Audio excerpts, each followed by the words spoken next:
जो शांत सर्पों की सैया पर शयन करने वाले हैं, जिनकी नाभि में कमल है, देवताओं के स्वामी हैं, जो समस्त विश्व का आधार है, आकाश के समान व्यापक, मेघ के समान गहरे वर्ण वाले, सुंदर अंगों वाले हैं, जो लक्ष्मीपति, कमल नयन, योग्य द्वारा ध्यान में आने वाले योग्य हैं, ऐसे भगवान विष्णु को मैं प्रणाम करती हूँ।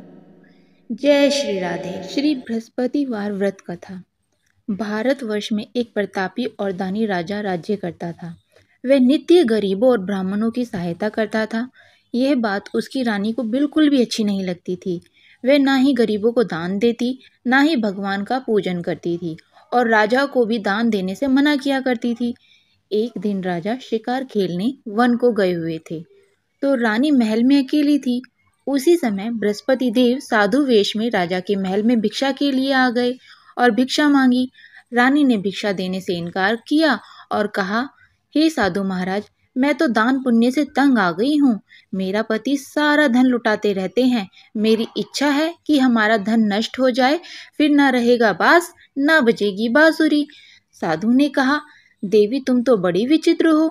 धन संतान तो सभी चाहते हैं, पुत्र और लक्ष्मी तो पापी के घर में भी होने चाहिए। यदि तुम्हारे पास अधिक धन है तो भूखों को भोजन दो, प्यासों के लिए प्याऊ लगवाओ, मुसाफिरों के लिए धर्मशाला खुलवाओ। जो निर्धन अपनी कुंवारी कन्याओं का विवाह नहीं कर सकते, उनका विवाह करा दो। ऐसे और कई काम हैं जिनके करने से तुम्हारा यश लोक परलोक में फैलेगा। परंतु रानी पर उपदेश का कोई प्रभाव न पड़ा। वह बोली, महाराज आप मुझे कुछ ना समझाएं। मैं ऐसा धन नहीं चाहती जो हर जगह बांटती फिरूं। साधु ने उत्तर दिया, यदि तुम्हारी ऐसी ही इच्छा है तो तथास्तु। तुम ऐसा करना कि बृहस्पतिवार को घर लीपकर पीली मिट्टी से अपना सिर धोकर स्नान करना, भट्टी चढ़ाकर कपड़े धोना। ऐसा करने से आपका सारा धन नष्ट हो जाएगा। इतना कहकर वह साधु महाराज वहां से विलुप्त हो गए। साधु के अनुसार कई बातों का पूरा करते हुए रानी को केवल 3 बृहस्पतिवार ही बीती थे कि उसकी समस्त धन संपत्ति नष्ट हो गई। भोजन के लिए राजा का परिवार तरसने लगा। तब एक दिन राजा ने रानी से बोला कि हे रानी, तुम यहीं रहो, मैं दूसरे देश को जाता हूँ, क्योंकि यहाँ पर सभी लोग मुझे जानते हैं, इसलिए मैं कोई छोटा कार्य तो कर नहीं सकता। ऐसा कहकर राजा परदेश चले गए। वहां वह जंगल में लकड़ी काट कर लाता और शहर में बेचता। इसी तरह वह अपना जीवन व्यतीत करने लगा। इधर राजा के परदेश जाते ही रानी और दासी दुखी रहने लगी। एक बार जब रानी और दासी को 7 दिन तक बिना भोजन के रहना पड़ा, तो रानी ने अपनी दासी से कहा, हे दासी, पास ही के नगर में मेरी बहन रहती है, वह बड़ी धनवान है, तू उसके पास जा और कुछ लेके आ, ताकि थोड़ी बहुत गुजर बसर हो जाए। दासी रानी की बहन के उस दिन गुरुवार था और रानी की बहन उस समय बृहस्पतिवार की कथा सुन रही थी। दासी ने रानी की बहन को अपनी रानी का संदेश दिया, लेकिन रानी की बड़ी बहन ने कोई उत्तर नहीं दिया। जब दासी को रानी की बहन से कोई उत्तर नहीं मिला तो वह बहुत दुखी हुई और उसे क्रोध भी आया। दासी ने वापस आकर रानी को सारी बात बता दी। रानी बात सुनकर अपने भाग्य को कोसने लगी। उधर रानी की बहन ने सोचा कि मेरी बहन की दासी आई थी, परंतु मैं उससे नहीं बोली, इससे वह बहुत दुखी हो गई। कथा सुनकर और पूजन समाप्त करके वह अपनी बहन के घर आई और कहने लगी, हे बहन, मैं बृहस्पतिवार का व्रत कर रही थी, तुम्हारी दासी मेरे घर आई थी, परंतु जब तक कथा होती है तब तक ना उठते हैं ना ही बोलते हैं, इसलिए मैं नहीं बोली। कहो दासी, तुम क्यों आई थी? रानी बोली, बहन तुमसे क्या छुपाऊं, हमारे घर में खाने तक को अनाज नहीं था। ऐसा कहते कहते रानी की आंखें भर आई। उसने दासी समेत पिछले 7 दिनों से भूखे रहने तक की बात अपनी बहन को विस्तार पूर्वक सुना दी। रानी की बहन बोली, देखो बहन, भगवान बृहस्पति देव सबकी मनोकामना पूर्ण करते हैं। देखो शायद तुम्हारे घर में अनाज रखा हो। पहले तो रानी को विश्वास नहीं हुआ, पर बहन के इतना आग्रह करने पर उसने अपनी दासी को अंदर भेजा तो उसे सचमुच अनाज से भरा एक घड़ा मिल गया। यह देख दासी को बड़ी हैरानी हुई। दासी रानी से कहने लगी, हे रानी, जब हमको भोजन नहीं मिलता तो हम व्रत ही तो करते हैं, इसलिए क्यों ना इनसे व्रत और कथा की विधि पूछ ली जाए ताकि हम भी व्रत कर सकें। तब रानी ने अपनी बहन से बृहस्पतिवार व्रत की कथा के बारे में पूछा। उसकी बहन ने बताया बृहस्पतिवार के व्रत में चने की दाल और मुनक्का से विष्णु भगवान का केले की जड़ में पूजन करें तथा दीपक जलावें। व्रत कथा सुने और पीला भोजन ही करें, इससे बृहस्पति देव प्रसन्न होते हैं। व्रत और पूजन विधि बताकर रानी की बहन अपने घर लौट गई। 7 दिन के बाद जब गुरुवार आया तो रानी और दासी ने व्रत रखा। गुड़साल में जाकर चना और गुड़ लेकर आ गई। फिर उससे केले की जड़ तथा विष्णु भगवान का पूजन किया। अब पीले भोजन कहाँ से आए, इस बात को लेकर दोनों बहुत दुखी हो गई। क्योंकि उन्होंने व्रत रखा था, इसलिए बृहस्पति देव उनसे बहुत प्रसन्न थे। इसलिए वे एक साधारण व्यक्ति का रूप धारण कर 2 थालों में सुंदर पीला भोजन दासी को दे गए। भोजन पाकर दासी प्रसन्न हो गई और फिर रानी के साथ मिलकर भोजन ग्रहण किया। उसके बाद वह सभी गुरुवार को व्रत और पूजन करने लगी। बृहस्पति देव भगवान की कृपा से उनके पास फिर से धन संपत्ति आ गई, परंतु रानी फिर से पहले की तरह आलस्य करने लगी। तब दासी बोली, देखो रानी, तुम पहले भी इसी प्रकार आलस्य करती थी। तुम्हें धन रखने में कष्ट होता था, इसी कारण सभी धन नष्ट हो गया, और अब जब भगवान बृहस्पति देव की कृपा से धन मिला है तो तुम्हें फिर से आलस्य होता है। रानी को समझाते हुए दासी कहती है कि बड़ी मुसीबतों के बाद हमने ये धन पाया है, इसलिए हमें दान पुण्य करना चाहिए, भूखे मनुष्य को भोजन कराना चाहिए, धन को शुभ कार्यों में खर्च करना चाहिए, जिससे तुम्हारे कुल का यश बढ़ेगा, स्वर्ग की प्राप्ति होगी और पितृ भी प्रसन्न होंगे। दासी की बात सुनकर रानी अपना धन शुभ कार्यों में खर्च करने लगी, जिससे पूरे नगर। एक दिन राजा दुखी होकर जंगल में पेड़ के नीचे आसन जमाकर बैठ गया। वह अपनी दशा को याद करके बहुत व्याकुल होने लगा। बृहस्पतिवार का दिन था। एकाएक उसने देखा कि निर्जल वन में एक साधु प्रकट हुए हैं। वे साधु वेश में स्वयं बृहस्पति देवता ही थे। लकड़हारे के सामने आकर बोले, हे लकड़हारे, इस सुनसान जंगल में तुम किस चिंता में बैठे हो? लकड़हारे ने दोनों हाथ जोड़कर प्रणाम किया और उत्तर दिया, महात्मा जी, आप सब कुछ जानते हैं, मैं क्या कहूँ। ये कहकर वह रोने लगा और साधु को अपनी सारी आत्मकथा सुनाई। महात्मा जी ने कहा, तुम्हारी स्त्री ने बृहस्पतिवार के दिन बृहस्पति देव भगवान का निरादर किया था, जिसके कारण वह रुष्ट होकर और तुम्हारी ये दशा हो गई है। अब तुम चिंता को दूर करके मेरे कहने के मुताबिक चलो और तुम्हारे सब कष्ट दूर हो जाएंगे और भगवान पहले से भी अधिक तुम्हें संपत्ति देंगे। तुम बृहस्पतिवार के दिन कथा किया करो, 2 पैसे के चना और मुनक्का लाकर उसका प्रसाद बनाओ और शुद्ध जल से लोटे में शक्कर मिलाकर अमृत तैयार करो। कथा के पश्चात अपने सारे परिवार और सुनने वाले प्रेमियों में अमृत व प्रसाद बांटकर आप भी ग्रहण करो। ऐसा करने से भगवान तुम्हारी सब मनोकामनाएं पूर्ण करेंगे। साधु के ऐसा वचन सुनकर लकड़हारा बोला, हे प्रभु, मुझे लकड़ी बेचकर इतना धन प्राप्त नहीं होता जिससे भोजन के उपरांत कुछ बचा सकूं। मैंने रात्रि में अपनी स्त्री को व्याकुल देखा है। मेरे पास कुछ भी नहीं जिससे मैं उसकी खबर तक मंगा सकूं। साधु ने कहा, हे लकड़हारे, तुम किसी बात की चिंता मत करो। बृहस्पतिवार के दिन तुम रोजाना की तरह लकड़ियां लेकर शहर को जाओ। तुम्हें रोज से दोगुना धन प्राप्त होगा, जिससे तुम भली भांति भोजन भी कर लोगे तथा बृहस्पति देव की पूजा का सामान भी ले आओगे। इतना कहकर साधु अंतर्ध्यान हो गए। धीरे धीरे समय व्यतीत होने लगा। फिर वही बृहस्पतिवार का दिन आया। लकड़हारा जंगल से लकड़ी काटकर किसी शहर में बेचने गया। उसे उस दिन और दिन से अधिक पैसा मिला। राजा ने चना गुड़ आदि लाकर गुरुवार का व्रत किया।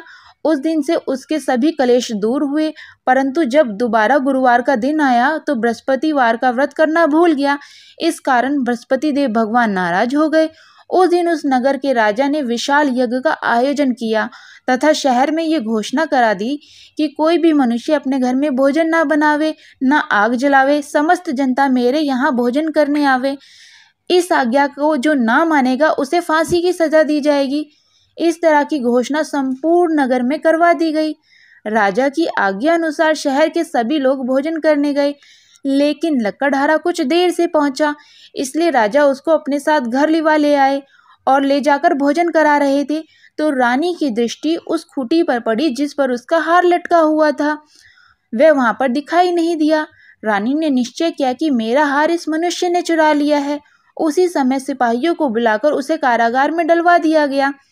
जब लकड़हारा कारागार में पड़ गया और बहुत दुखी होकर विचार करने लगा कि ना जाने कौन से पूर्व जन्म के कर्म मुझे इस जन्म में भोगने पड़ रहे हैं और ये दुख प्राप्त हुआ है। और उसी समय साधु को याद करके वह जोर जोर से रोने लगा और जंगल में बात याद करने लगा। उसी समय तत्काल बृहस्पति देव साधु के रूप में प्रकट हुए और उसकी दशा को देखकर कहने लगे, अरे मूर्ख, तूने बृहस्पतिवार की कथा नहीं करी, इसी कारण तुझे ये दुख प्राप्त हुआ है। अब चिंता मत कर, बृहस्पतिवार के दिन कारागार के दरवाजे पर 4 पैसे पड़े मिलेंगे, उनसे तू बृहस्पति देव की पूजा करना, तेरे सभी कष्ट दूर हो जाएंगे। बृहस्पतिवार के दिन उसे 4 पैसे मिले। लक्कड़हारे ने कथा कही।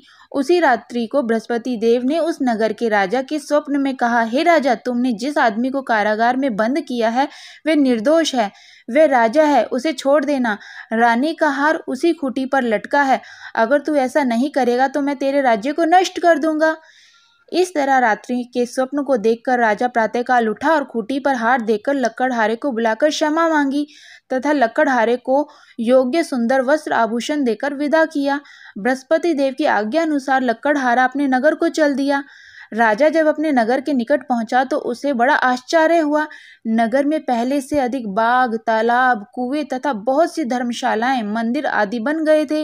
राजा ने पूछा कि किसका बाग और धर्मशाला है। तब नगर के सब लोग कहने लगे, ये सब रानी और बादी के हैं। तब राजा को आश्चर्य हुआ और गुस्सा भी आया। जब रानी ने यह खबर सुनी कि राजा आ रहे हैं तो उन्होंने बादी से कहा कि हे दासी, देख, राजा हमको इतनी बुरी हालत में छोड़ गए थे, हमारी ऐसी हालत देखकर वे लौट ना जाएं, इसलिए तू दरवाजे पर खड़ी हो जा। आज्ञा अनुसार दासी दरवाजे पर खड़ी हो गई। राजा आए तो उन्हें अपने साथ अंदर लिवा लाई। तब राजा ने क्रोध में आकर रानी से पूछा कि ये धन तुम्हारे पास कहाँ से आया। तब उन्होंने कहा, हमें ये सब धन बृहस्पति देव के इस व्रत के प्रभाव से प्राप्त हुआ है। राजा ने निश्चय किया कि 7 रोज बाद तो सभी बृहस्पति देव का पूजन करते हैं, परंतु मैं प्रतिदिन दिन में 3 बार कहानी तथा रोज व्रत किया करूंगा। अब हर समय राजा के दुपट्टे में चने की दाल बंधी रहती थी तथा दिन में 3 बार कहानी किया करता। एक रोज राजा ने विचार किया कि चलो अपनी बहन के यहाँ हो आते हैं। इस तरह निश्चय कर राजा घोड़े पर सवार हो अपनी बहन के यहाँ चल दिए। मार्ग में उसने उन्हें रोक कर राजा कहने लगा, अरे भाइयों, मेरी बृहस्पति देव की कथा सुन लो। वे बोले, लो, हमारा तो आदमी मर गया, इसको अपनी कथा की पड़ी है। परंतु कुछ आदमी बोले, अच्छा कहो, हम तुम्हारी कथा भी सुनेंगे। राजा ने दाल निकाली और जब कथा आधी हुई तो मुर्दा हिलने लगा और जब कथा समाप्त हो गई तो राम राम करके मनुष्य उठकर खड़ा हो गया। आगे मार्ग में उसे एक किसान खेत में हल चलाता मिला। राजा ने उसे देखा और उससे बोला, अरे भैया, तुम मेरी बृहस्पतिवार की कथा सुन लो। किसान बोला, जब तक मैं तेरी कथा सुनूंगा तब तक 4 हरैया जोत लूंगा, जा अपनी कथा किसी और को सुनाना। इस तरह राजा आगे चलने लगा। राजा के हटते ही बैल पछाड़ खाकर गिर गए तथा किसान के पेट में बड़ी जोर से दर्द होने लगा। उस समय उसकी माँ रोटी लेकर आई। उसने जब यह देखा तो अपने पुत्र से सब हाल पूछा और बेटे ने सभी हाल कह दिया। तो बुढ़िया दौड़ी दौड़ी उस घड़सवार के पास गई और उससे बोली कि मैं तेरी कथा सुनूंगी, तू अपनी कथा मेरे खेत में चलकर ही कहना। राजा ने बुढ़िया के खेत में जाकर कथा कही, जिसके सुनते ही बैल उठ खड़े हुए तथा किसान के पेट का दर्द भी बंद हो गया। राजा अपनी बहन के घर पहुंचा। बहन ने भाई की खूब मेहमान नवाजी करी। दूसरे रोज प्रातःकाल राजा जगा तो वह देखने लगा कि सब लोग भोजन कर रहे हैं। राजा ने अपनी बहन से कहा, ऐसा कोई मनुष्य है जिसने भोजन नहीं किया हो, मेरी बृहस्पतिवार की कथा सुन ले। बहन बोली, हे भैया, ये देश ऐसा ही है कि पहले यहाँ लोग भोजन करते हैं, बाद में कोई अन्य कार्य करते हैं। अगर कोई पड़ोस में हो तो मैं देख आती हूँ। वह ऐसा कहकर देखने चली गई, परंतु उसे कोई ऐसा व्यक्ति नहीं मिला जिसने भोजन ना किया हो। अतः वह एक कुम्हार के घर गई जिसका लड़का बीमार था। उसे मालूम हुआ कि उन्होंने यहाँ 3 रोज से किसी ने भोजन नहीं किया है। रानी ने अपने भाई की कथा सुनने के लिए कुम्हार से कहा तो वह तैयार हो गया। राजा ने जाकर बृहस्पतिवार की कथा कही, जिससे सुनकर उसका लड़का ठीक हो गया। तब तो राजा की बहुत प्रशंसा होने लगी। एक रोज राजा ने अपनी बहन से कहा कि हे बहन, हम अपने घर को जाएंगे, तुम भी तैयार हो जाओ। राजा की बहन ने अपनी सास से कहा। सास ने कहा, हाँ चली जा, परंतु अपने लड़कों को मत ले जाना, क्योंकि तेरे भाई की कोई औलाद नहीं है। बहन ने अपने भैया से कहा, हाँ भैया, मैं तो चलूंगी, पर कोई बालक नहीं जाएगा। राजा बोला, जब कोई बालक नहीं चलेगा तब तुम भी क्या करोगी। बड़े दुखी मन से राजा अपने नगर को लौट आया। राजा ने अपनी रानी से कहा, हम निर्वंशी हैं, हमारा मुंह देखने का धर्म नहीं है और कुछ भोजन आदि नहीं किया। रानी बोली, हे प्रभु बृहस्पति देव ने हमें सब कुछ दिया है, हमें वे औलाद अवश्य देंगे। उसी रात को बृहस्पति देव ने राजा के स्वप्न में आकर कहा, हे राजा उठ, सभी सोच त्याग दे। राजा को यह बात सुनकर बड़ी खुशी हुई। 9वें महीने में रानी के गर्भ से एक सुंदर पुत्र पैदा हुआ। तब राजा बोला, हे रानी, स्त्री बिना भोजन के तो रह सकती है, पर बिना कहे नहीं रह सकती। जब मेरी बहन आवे तो तुम उससे कुछ मत कहना। रानी ने सुनकर हाँ कह दिया। जब राजा की बहन ने ये शुभ समाचार सुना तो वह बहुत खुश हुई तथा बधाई लेकर अपने भाई के यहाँ आई। तभी रानी ने कहा, घोड़ा चढ़कर तो नहीं आई, गधा चढ़ी आई। राजा की बहन बोली, भाभी, मैं इस प्रकार ना कहती तो तुम्हें औलाद कैसे मिलती?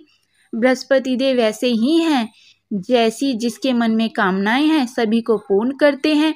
जो सद्भावना पूर्वक बृहस्पतिवार का व्रत करता है एवं कथा पढ़ता है अथवा सुनाता है, दूसरों की सुनता है, बृहस्पति देव उसकी सभी मनोकामनाएं पूर्ण करते हैं। बोलो बृहस्पति देव भगवान की जय। बृहस्पति देव की आरती। ओम जय बृहस्पति देवा स्वामी, जय बृहस्पति देवा। छिन छिन भोग लगाऊं कदली फल मेवा। ओम जय बृहस्पति देवा, तुम पूरन परमात्मा, तुम अंतर्यामी स्वामी, तुम अंतर्यामी। जगत पिता जगदीश्वर, तुम सबके स्वामी। ओम जय बृहस्पति देवा, चरणामृत निज निर्मल, सब पातक हरता स्वामी, सब पातक हरता। सकल मनोरथ दायक, कृपा करो भरता। ओम जय बृहस्पति देवा, तन मन धन अर्पण कर, जो जन शरण पड़े स्वामी, जो जन शरण पड़े। प्रभु प्रकट तब होकर, आकर द्वार खड़े। ओम जय बृहस्पति देवा, दीन दयाल दयानिधि, भक्तन हितकारी स्वामी, भक्तन हितकारी। पाप दोष सब हरता, भव बंधन हारी। ओम जय बृहस्पति देवा, सकल मनोरथ दायक, सब संशय हारो स्वामी, सब संशय हारो। विषय विकार मिटाओ, संतन सुखकारी। ओम जय बृहस्पति देवा, जो कोई आरती तेरी प्रेम सहित गावे स्वामी, प्रेम सहित गावे। जेठानंद आनंद कर, सो निश्चय पावे। ओम जय बृहस्पति देवा। बोलो विष्णु भगवान की जय, बृहस्पति देव भगवान की जय।